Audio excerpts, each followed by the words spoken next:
Aloha, and welcome to Feast, Dish, and Dialogue, a podcast presented by the Hawaii Ag and Culinary Alliance, sharing conversations from the Feast Summit at the annual Hawaii Food and Wine Festival.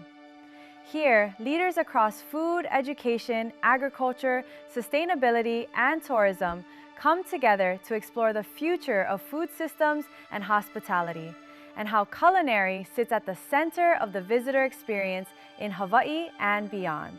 In this Feast Dialogue episode, we bring you a dynamic panel on the state and future of tourism, recorded live at the Feast Summit. Moderated by James Tokioka, Director of the Hawaii Department of Business, Economic Development and Tourism, and featuring panelists Kūhiō Lewis, Aaron Salā, Elliot Mills, and Peter Shaindlin, this conversation brings together hospitality leaders to explore how luxury is being redefined through sustainability, cultural authenticity, and community engagement.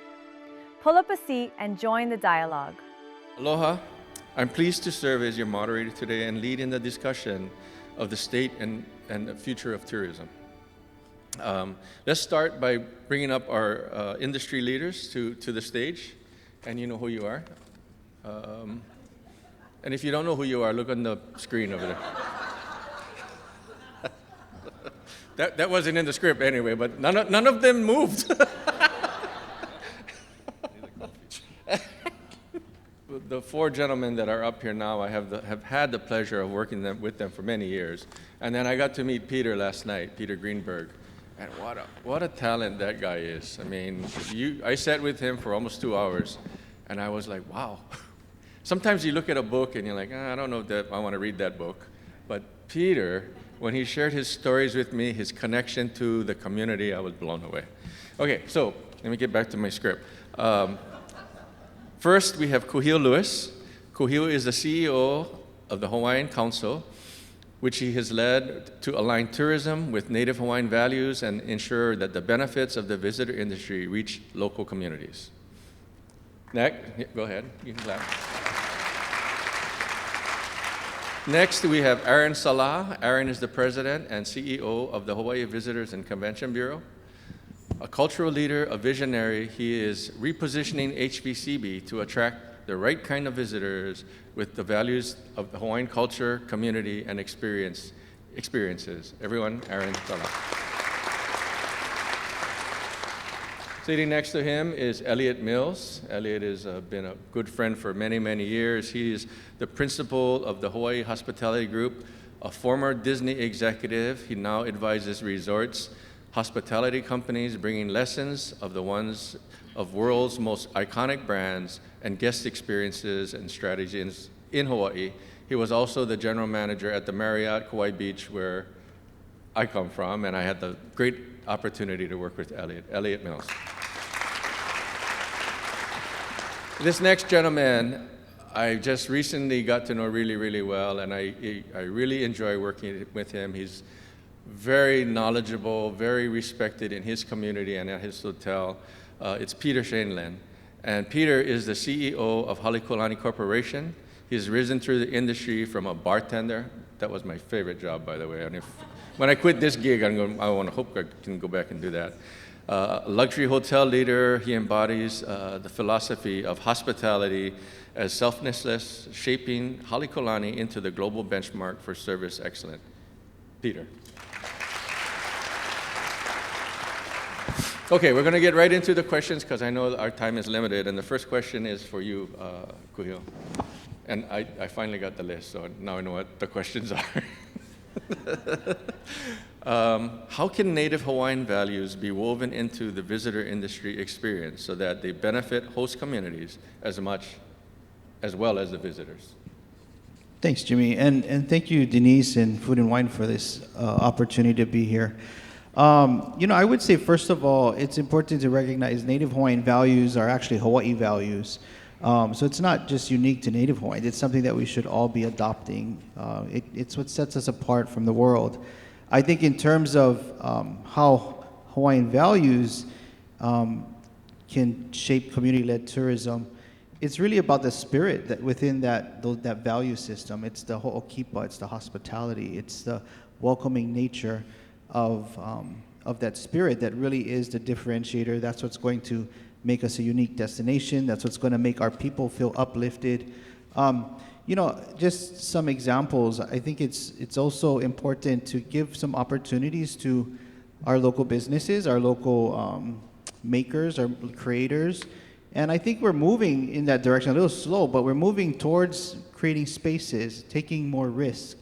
And I think our kuleana, as the Hawaiian Council, as our tourism division at Kilohana, is to help shepherd that, to help build capacity so our local businesses, our local practitioners, nonprofits have better access to the visitor market.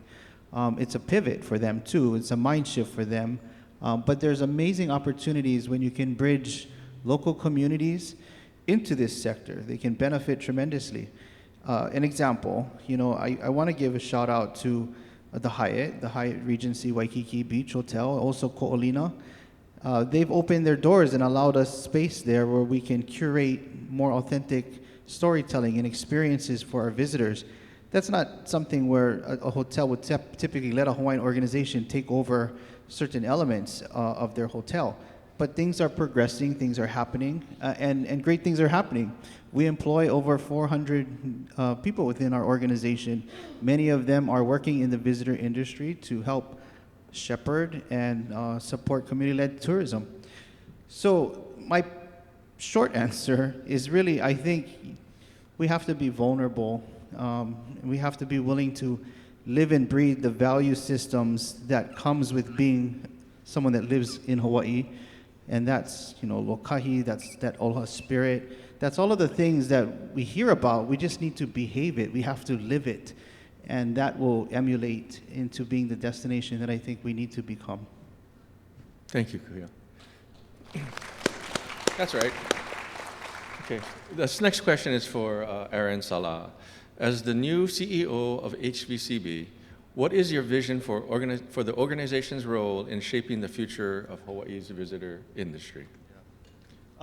Echoing Kūhiō's mahalo to Denise, nui ko mākou mahalo ia o ko pakahi ke a ko kono kākou, ko mākou mahalo ia Denise i ke aha.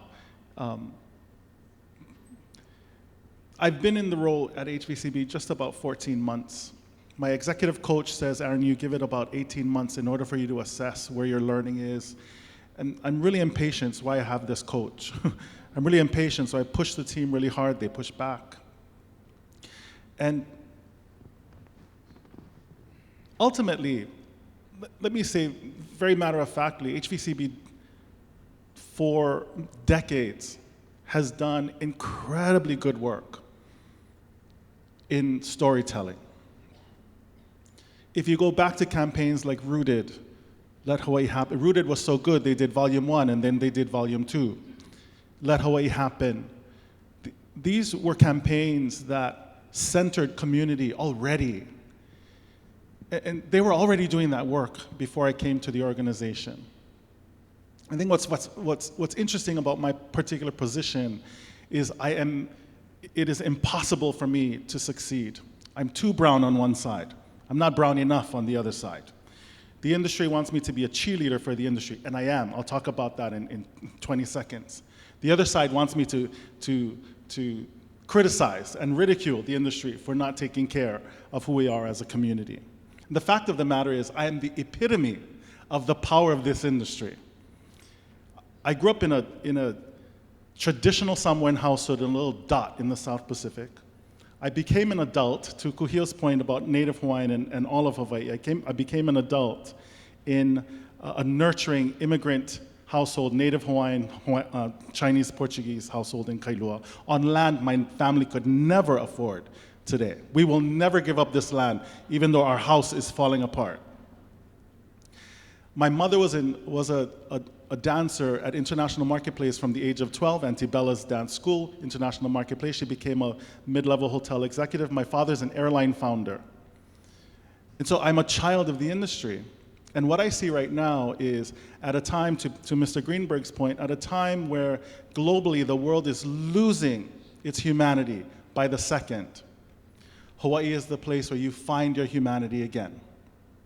And so we have this responsibility, again, to Mr. Greenberg's point, we have this responsibility to find the storytelling necessary in order for us to impart upon the world the power that this most isolated geography in the world has to change the world.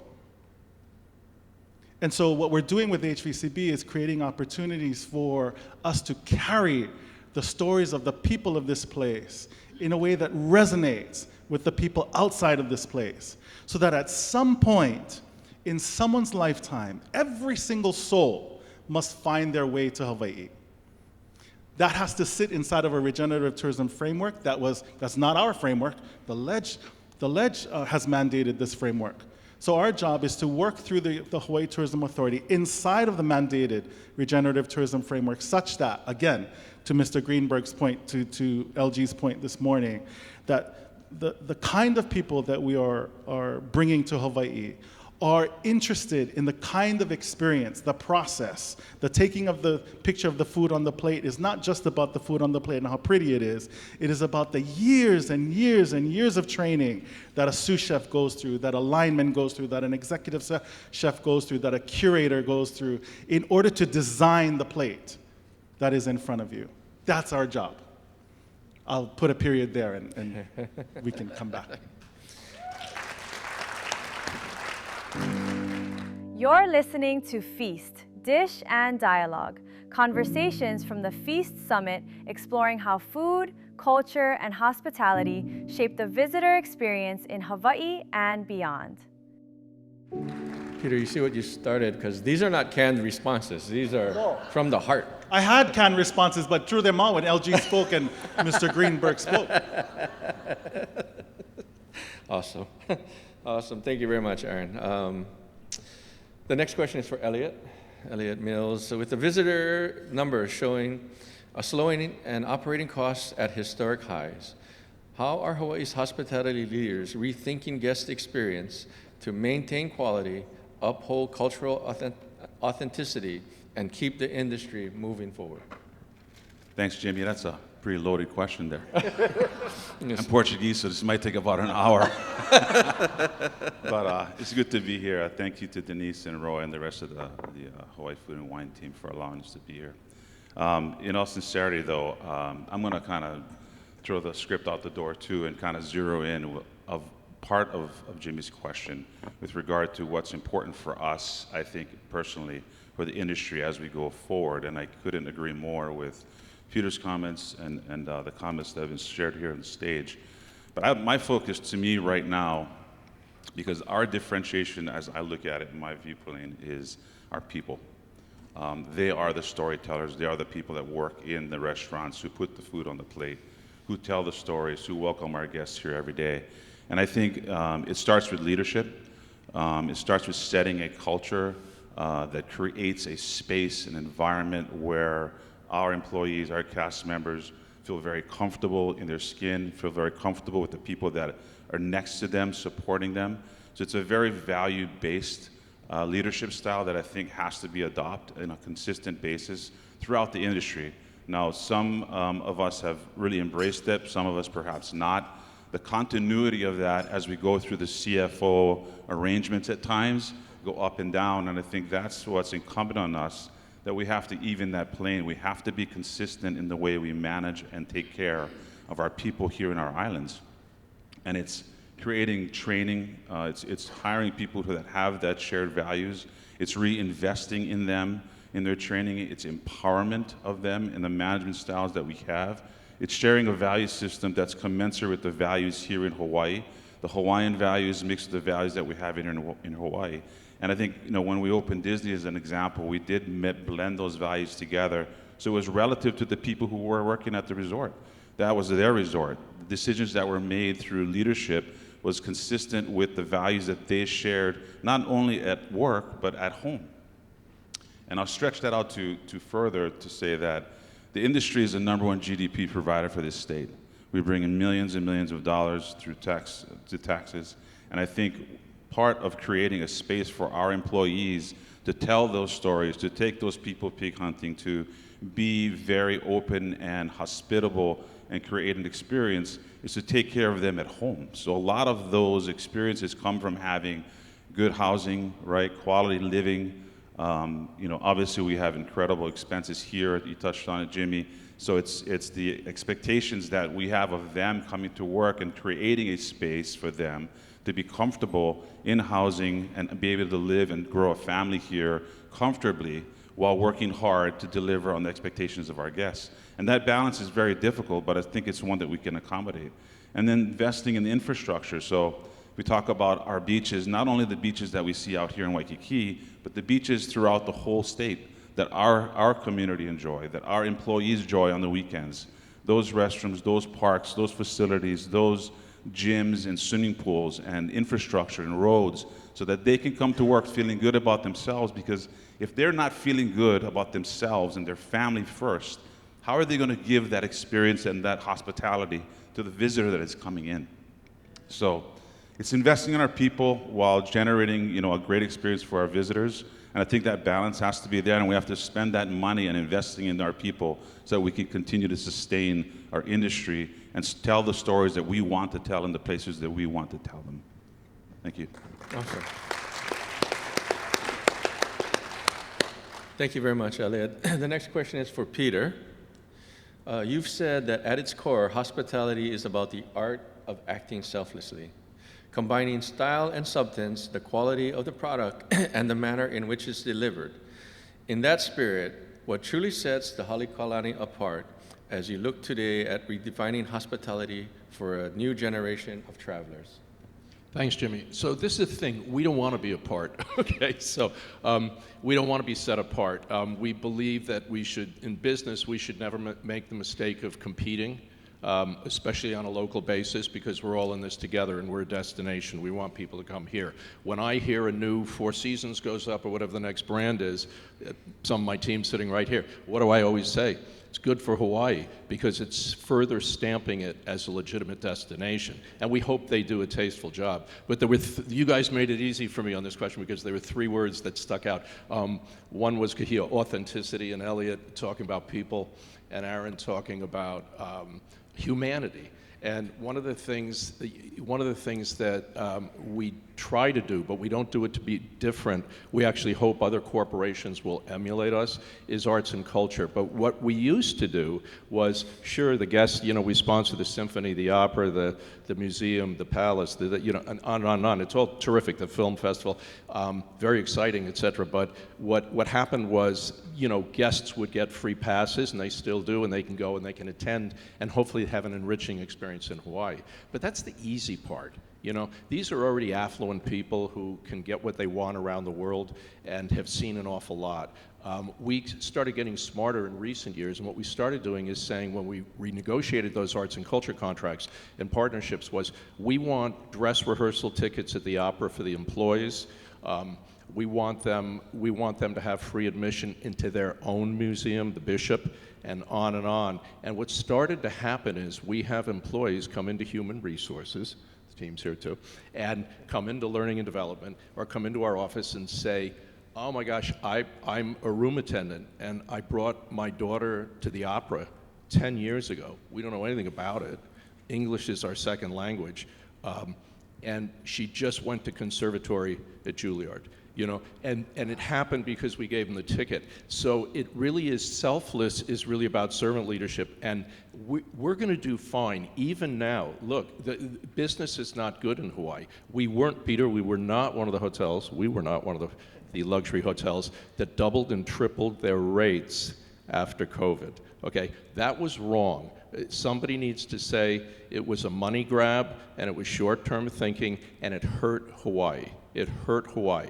And now those hotels are dropping and leveling off their rates. They're still up 30-40% of where they were 5 years ago in 2019. But that's not the way to conduct tourism. That's the CFO perspective, right?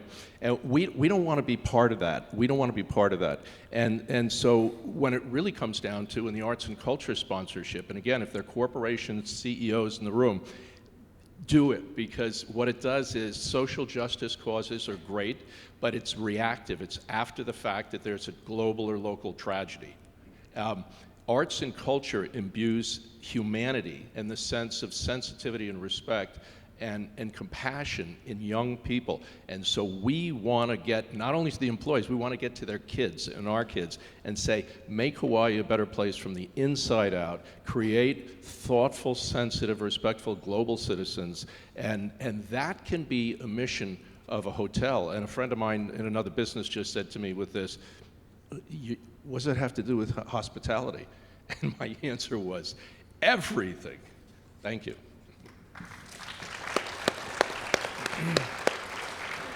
Thank you, Peter. So now we're in round two. So these are the lightning questions and answers, because we're going to try to take questions from the audience as well. So Kūhiō, this one is for you. What role do community-led tourism models play in keeping tourism culturally respectful and sustainable? That was a loaded question. What I'll say is, I think when community feels a part of tourism, when they're connected to this industry, they value it, they connect with it. And there's so much economics in the industry beyond just, the tax dollars that are being paid to the state. There's opportunities for small businesses to be part of this ecosystem. There's opportunities, like I'll give you an example. Kūhiō Beach. I had a conversation with the mayor last year, and I told him, why does Kūhiō Beach look like a swap meet? You get all these different vendors over there. The place just looks run down. It's a world-class beach named after one of our ali'i. What can we do to support enhancing this beach so that it can live up to the brand? And so I'll be damned, the mayor called about 2 months ago. They're giving us all the concession stands along Kūhiō Beach to manage and run, and he's also allowing us to rebrand the beach. So the revenues that the concession stands generate, I'm probably not supposed to be sharing this because it's not public, but I tell you anyway. But you did. Yeah, he probably wanted to make the announcement. But it's okay. It's an example of what sustainable tourism can look like. The revenues that come off of those concessions will go towards rehabilitating and building the beach. And we have big plans. There'll be a brand guideline. If you want to vend on that beach, you got to follow a certain brand. You got to live up to a certain standard. The beach will tell our stories by what you look at, by what you see. There'll be a night experience where you can actually live and breathe what our kupuna or our ali'i would have once experienced. I mean, that to me is the type of tourism and destination that we should be creating. That makes it sustainable. That makes us local people feel proud of the industry and the areas around the industry, as an example. We have so many amazing farmers, lo'i farmers. They're waiting for visitors to come and put their feet in the mala so that they can get a taste of Hawaii and take that back to their destination. That makes them feel included in the industry. And we got to work more towards that direction of how community can plug in to the visitor industry and how the visitor industry can plug into community. Thank you. Kūhiō, I think we need the beach as well, by the way. Peter's working on that. I promise. Peter's working hard on that. And so is Jeff Wagner in the back of the room back there. Okay, lightning round. Aaron, how are you positioning HBCB under your leadership to attract the right kind of visitors, those who value culture, community, and a higher quality experience? HBCB functions in terms of the US market according to what we call a Hawaii target traveler. So we don't use language like the high spend, rich traveler. We use the terminology Hawaii target traveler. The Hawaii target traveler has several filters. They make a certain amount of money per household. They have traveled in the last 12 to 36 months. They've done this kind of work. They shop at this kind of place. They go to this kind of farmers market, et cetera, right? And so, and to Elliot's point, they are interested in the overall experience. So they go to a farmer's market, they talk to the farmer does this kind of thing with the avocado. You want this kind of avocado on Tuesday because you're going to eat this avocado on Thursday, and they nurture this relationship, right? And so I don't know that I'm necessarily repositioning HVCB as much as I am redirecting our North Star. What we want to do is, this is challenge from Sean D., Chief Commercial Officer at Outrigger, who serves as the chair of HVCB's board. He's always talking to me about the marketing of the marketing. So the marketing is one thing. The rooted stories, volume 1, volume 2, Let Hawaii Happen, Hawaii Stays With You in 2026. That is one level of the storytelling that we're putting out in the market. It's going to be compelling. It's going to be incredible storytelling. That will do part of the job. The other part of the job is how we market that marketing out in the market and in our community. So that, to Kūhiō and Elliot's point, our responsibility is to assure that our community owns the storytelling that we put out in the market, that it is their story. And so in order to do that, then, we are engaging with community to help us tell the stories that they want told about us out in the world. And so beefing up who we are as a PR and communications firm is key to the success of that redirection. We're building a creative house indoors in 2026. I should have, to Kūhiō's point, I should have saved this for our annual meeting so it has more hurrah in January. But the need for us to move more quickly in service of our members is key. In order to do that, we need a creative house inside of HVCB. So PR comms, doing much better in that work, setting up a creative house to do much better in that work. And now we're 120-something years old. The need for us to lean in and dig into the power of data, because we're a data-driven organization, is key to our success moving into the next chapter of the organization. And that is assuring that we're embracing innovative technologies, AI, Web3, blockchain, in order for us to understand what kinds of travelers are making their way around the world today. So that, to use Mr. Shaindlin's analogy, we assure that the violins are playing in a particular way and the cello are playing in a particular way, and God help us, the oboe has to play in tune, because HVCB's responsibility is to look across the vista. Our goal is the success of the entire ecosystem. And in order for the entire ecosystem to be successful, this hotel has to be successful, that airline has to be successful, this mom and pop catamaran has to be successful, this farmer's market has to be successful. And so our goal is to assure that inside, again, of the regenerative tourism mandate as put upon us by the Ledge, we are standing up an operational system that says all of us can succeed together as you succeed individually. Period. Great. Okay. Lightning round. And by the way, Kūhiō, you told me that story about the beach, and you said not to tell nobody. Just saying. Feast, Dish, and Dialogue is presented by the Hawaii Ag and Culinary Alliance, the nonprofit organization behind the Hawaii Food and Wine Festival.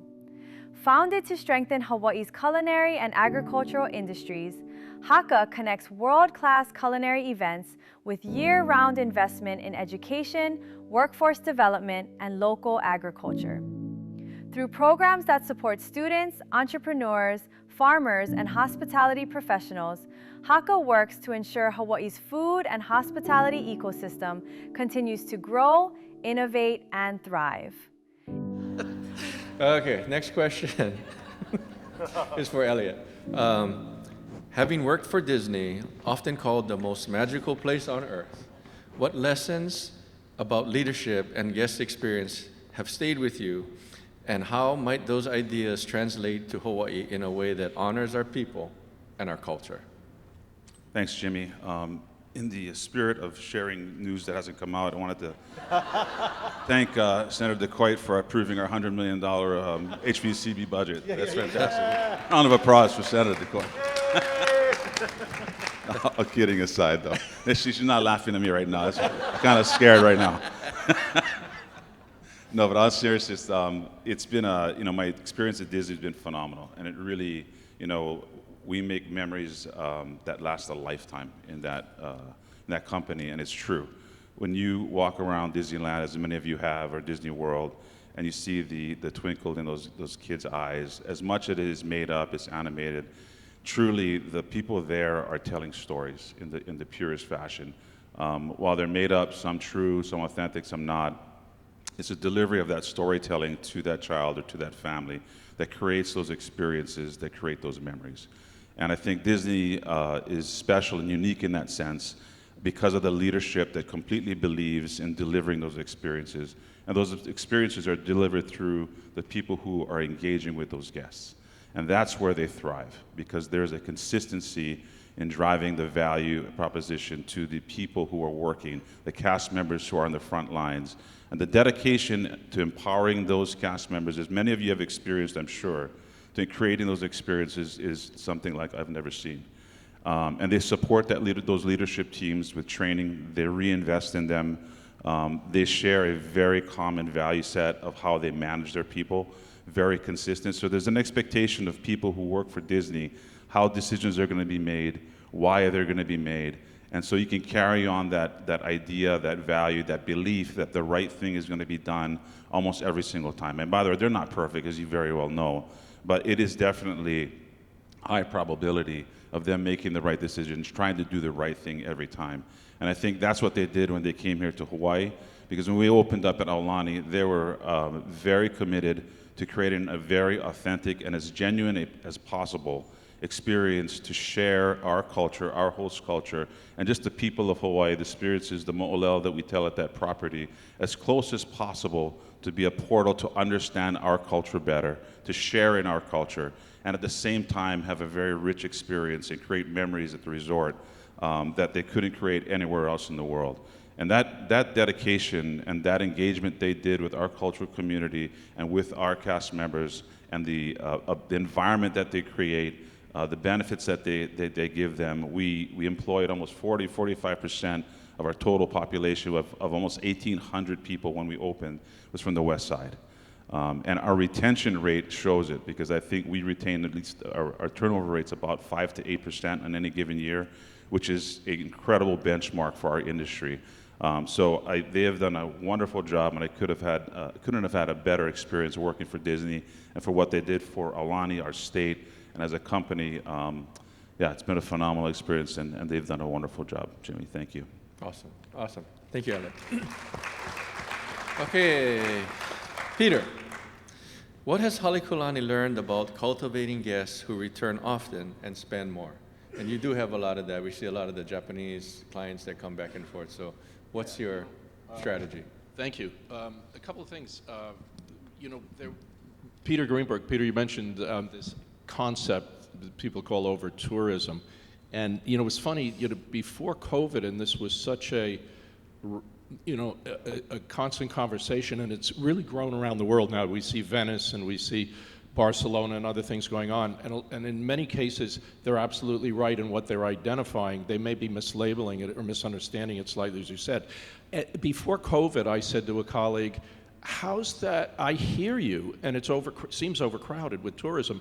But if this supposed solution that people propose within the industry or the government at times, in simple terms, is let's get really good quality people that spend more but less volume of them. So then my first question, just in sheer logic, was what's going to happen then to the 82% of the hotels in the state that cater to people that don't have that much money, period? What's going to happen? It doesn't work that way.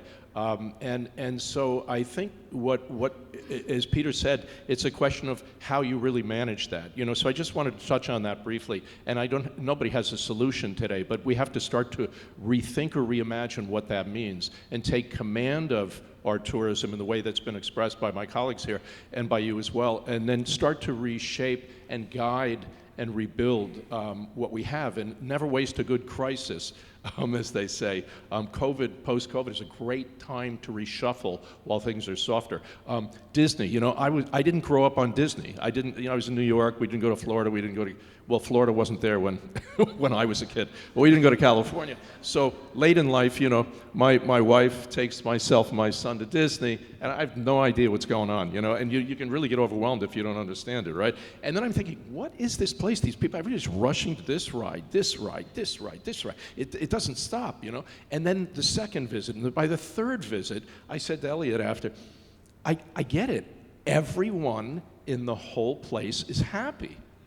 It's incredible what they achieve. They create this safety bubble, and you forget the rest of the world, and you're just full of joy. And I told that to my wife, and she said, yeah, everybody there is happy, except you, you know? So it's a work in progress. It's a work in progress. But I think that one thing I do want to say to the hoteliers in the room and people with any hospitality business, especially restaurants, be careful with the tech, because everybody's giddy about AI and this and that. There's always a flavor of the month with this. But the bottom line is that you also need to have hospitality is about high touch. And when I walk into a hotel and check in and the guy's typing away, and can we have your credit card? You already asked my credit card. That's what I used to make the reservation, you know?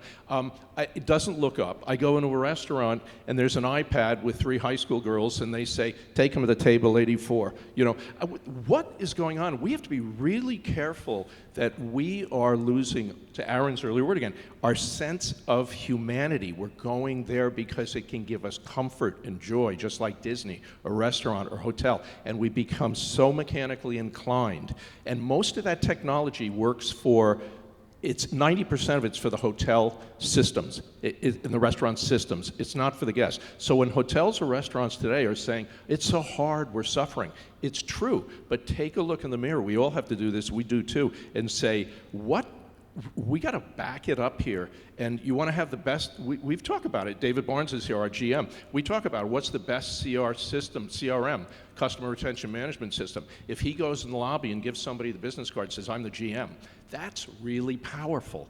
They have it's like Peter said, they'll come back for that. They'll come back for that, not because there's an iPad on the night table. So all of these things, I think what I'm feeling here, and I know I'm over time already, is this opportunity here in this conference to rethink and reimagine, reposition how we're working. To Aaron's point, everybody here, we're all in this together. Forget about brands or titles. We're all here for the same reason. We want it to work. We're working as hard as we can, but you're never working as smart as you can, right? Thank you. I really, really love these gentlemen, but I'm going to have to text them what lightning round means. And I want to share something with all of you, because we've been struggling with how we phrase this in the industry. And we talk about the high-end spender coming to Hawaii. But as you think about that, if we're Hawaii and we're saying that to the world, that sounds kind of arrogant. And that, I don't think that's good. So I was sitting down with my new local brother friend over here, Peter Greenberg, last night. And he chose some words to talk about that tourism. And he said, highly educated and responsible. And I thought about that for 2 minutes, and I said, if you're highly educated and you're responsible, you are the higher end spender. So we don't have to say stuff like that. So thank you, Peter, for helping me understand how we coined the phrases of the industry. So there was where's the stage manager? Are we good on time? Because I don't know if I'm good. 5 minutes, okay. So 5 minutes we have, do we have anybody who has any questions for the panel? Thinking that the question will be, then the mics are up here, thinking that the questions will be 5 minutes, and this was the note that I was kind of confused about, Peter. I don't know if it's you, Peter, or the other Peter. I think it's Peter Greenberg that's closing some of this out. Questions? Going once, oh. It's on. Hi, everyone. This is a question about regenerative tourism and local businesses. What do local businesses have to do to collaborate and work with bigger hotels and in this industry? And what can they do to stand out to make that possible? Like, what do you look for, I guess? Okay, there. I can answer for our end. I mean, we do have programs that help businesses with their marketing to get introduced. So our Kilohana division actually has technical assistance programs to help businesses become ready to be in this market. So there's opportunities there. Kilohana.com, you can go check it out. And I'll just add, I think working through facilitators like that can set the businesses up so that they can come into the systems like hotel, bigger systems, and create SKUs and get into the retail programs or get into room amenity programs, group gifts, different ideas like that. We work with Mana Up a lot, which is another great facilitator for some of the local businesses to work with the hotels to have very unique products, especially for corporations that are coming in to do group business or incentive travel. That's, I think, is the best and easiest portal to get opportunities for small businesses. And really quick, I'm not sure that I understand your question, but if you're asking a question about how you get more exposure, more marketing in terms of your activities in the industry, the HVCB also has a pillar where we work with local organizations in order to bring you that. Lei, can you just raise your hand there? So go see Lei. If that's what you're, again, I don't know that I understood the question directly, but if yeah, I don't know. Can I elaborate on the question? So we have a hotel amenity program. We're a refill store, and to date we've diverted over 100,000 plastic bottles from the B2C. So like the community comes and they refill their soap at our store. It's called Keep It Simple. But we're now getting into B2B, and we're running into, like, with the larger hotels, there's a lot more, I don't want to say red tape, but there's a lot more qualifications, and like a lot of the hotels will have their own in-house soaps. So what would make like a soap company stand out for like a bigger hotel to want to work with a local company? I'm going to say that when you talk about the real big box hotel brands that are global, you're going to have a much harder time because their headquarters are either overseas or in the East Coast, and you're going to have to go, for example, even if it's a Ritz-Carlton, that's Marriott in Bethesda and so on and so forth, and they've got centralized purchasing offices with very complex supply chains at low-cost ratios. So it's I've heard this before, and it's very hard to get to them. I would say identify for yourselves who the independent hotels are, and if they have local ownership, even better, because you can get an audience with them quicker, and they've got to work harder to compete against a big box brand because they're less known. We're less known. Not everybody knows what Halekulani is. So we've got to have something more original, more distinct, and more rarefied, and that, I would say, look for smaller independent properties.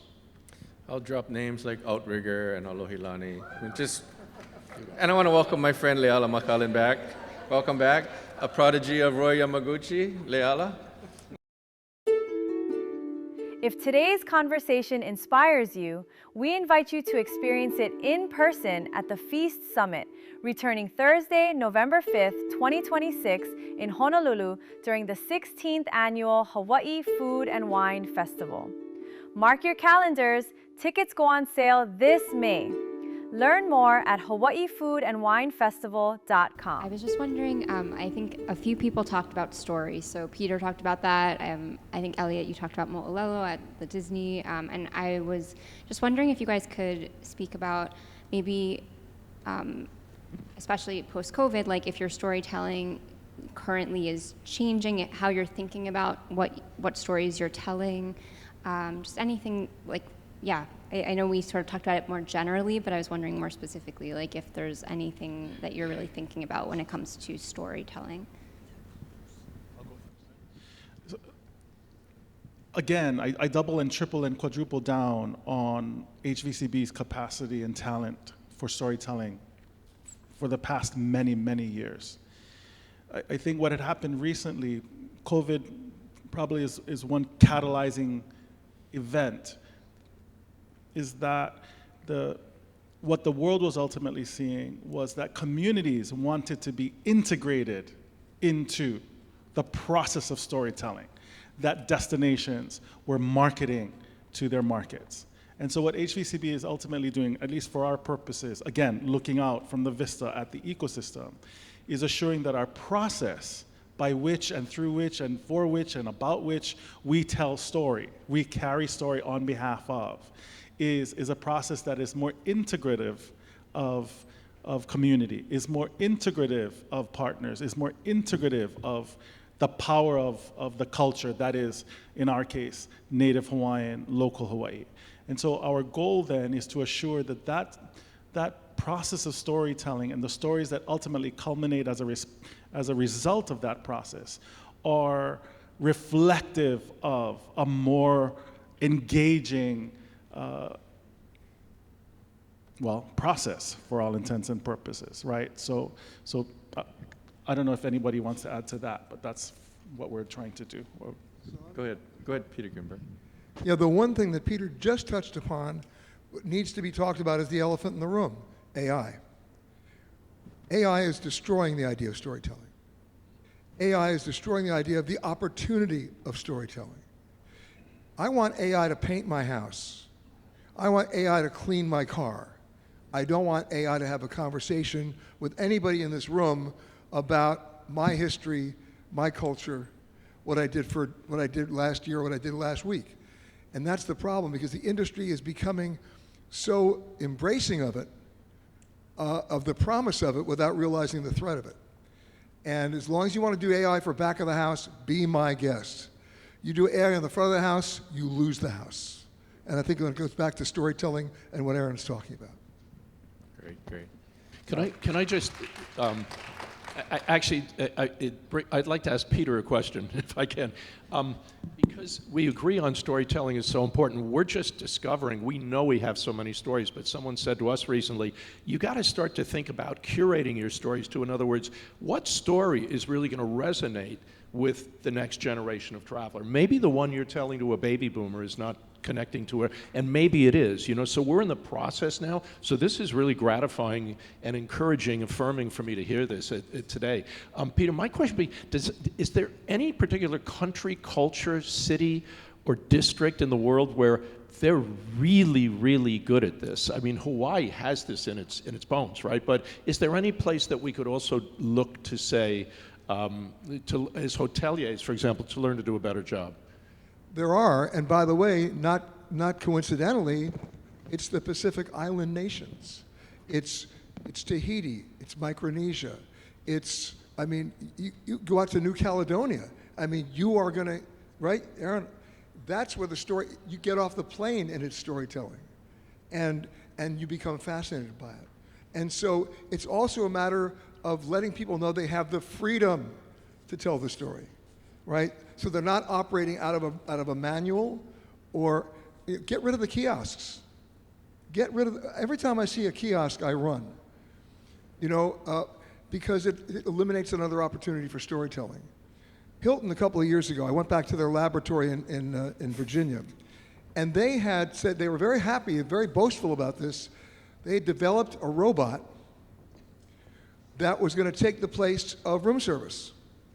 And they had developed a robot that was going to take the place of housekeeping. And they showed me how it worked, right? You know how long the robots lasted? About a week. Because there are people in the hotel, literally, that were beating the crap out of the robots. Literally, and they caught one robot trying to escape the hotel. I'm not kidding. And I'm glad that happened early, so that they didn't think it was a success, because it couldn't have been a success. So remember, you have to give everybody in the community the freedom and the encouragement to know that this is a good idea, to maintain the cultural heritage of storytelling and the ability of storytelling. We were doing a story in Southern California. I'm getting the hook. I think, well, you're getting the hook. You're stopping me in the middle of a story? Peter, not me, the host over there. You want me to finish it? Okay. Yeah, okay. Okay. We were doing a story of an American Indian tribe in Agua Caliente, California. And what we discovered when we did the story was that the school district was actually continuing to teach that original native language to the students. And it was a unified school district in Palm Springs. And what was interesting to us is we said, that's the story, right? The actual Indian tribe didn't want us to tell that story. They thought that was a bad idea. I said, you guys are missing the point. The whole idea is to be able to perpetuate the culture, perpetuate the language, make it relevant and relative to all of your visitors and guests, so that those stories continue and the culture continues. Now I have finished my story. Okay, thank you. Mahalo for listening to Feast, Dish, and Dialogue. If you enjoyed this conversation, subscribe and share it with someone passionate about food, agriculture, and hospitality. To learn more about the Feast Summit and the Hawaii Food and Wine Festival, visit hawaiifoodandwinefestival.com. Be sure to join us for the next episode of Feast, Dish, and Dialogue.